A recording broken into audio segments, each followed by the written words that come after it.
تیسری رباعی ہے منظور نہ کر اپنے کیے کا الزام، یعنی اپنے کیے کا الزام آپ منظور نہیں کیجئے، ایکسپٹ نہیں کیجئے، اس کو مانیے نہیں۔ اسی طرح سے ہے زحمت سر اپنے کیے کا الزام، اور یہ زحمت کہتے ہیں تکلیف کو، کہہ رہے ہیں زحمت سر ہے اپنے کیے کا الزام لینا، انسان کو ابلیس سکھاتا ہے یہی، انسان کو جو شیطان ہے ابلیس ہے وہ کیا سکھاتا ہے کہ اللہ پہ دھر اپنے کیے کا الزام، یعنی گاڈ پر، بھگوان پر، خدا پر اپنے کیے کا الزام رکھ دیجئے، یہی کون سکھاتا ہے؟ ابلیس سکھاتا ہے۔ اس کا مطلب ہے کہ اس تیسری رباعی میں تلوک چند محروم نے نہایت بہتر پیغام دیا ہے۔ وہ کہتے ہیں کہ شیطانی وسوسے، جو شیطانی خلش ہے ہمارے دل میں، جو یہ شوشہ چھوڑا جاتا ہے کہ اپنے کیے کا الزام دوسروں پر ڈال دیجئے، تو وہی کہا کہ یہ شیطانی وسوسے ہیں، اور شیطانی وسوسے سے بچنے کی تلقین اس کے ذریعے سے انہوں نے کی ہے، اور بتایا ہے کہ اپنے کیے کا الزام اللہ کی مرضی کو نہیں دینا چاہیے، اور اگر اس کو ہم دیتے ہیں تو اس کا مطلب ہے کہ ہم تھوڑا سمجھ کم رکھتے ہیں، سمجھ نہیں پا رہے ہیں۔ اسی طرح سے آئیے اور دیکھیے چوتھی رباعی میں تلوک چند محروم کیا کہتے ہیں؟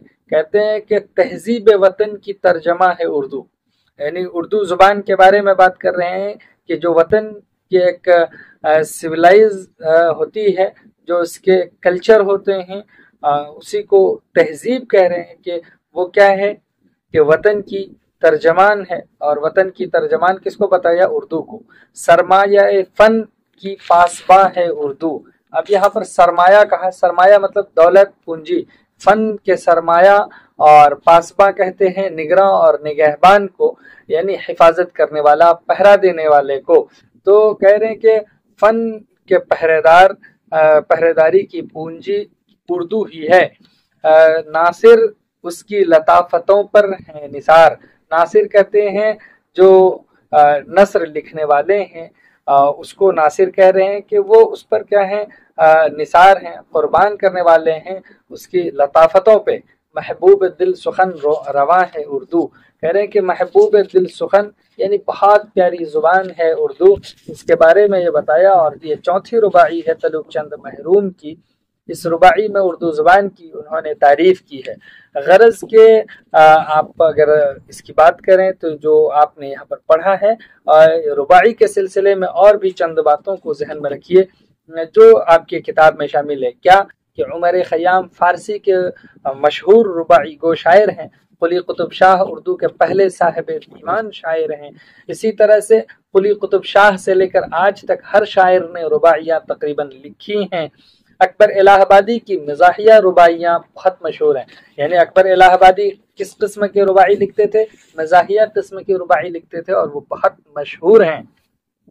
اسی طرح سے فراق گورکھپوری اپنی رباعیوں کی وجہ سے مشہور ہے، اس کا مطلب ہے کہ فراق گورکھپوری بھی ایک رباعی گو شاعر ہیں۔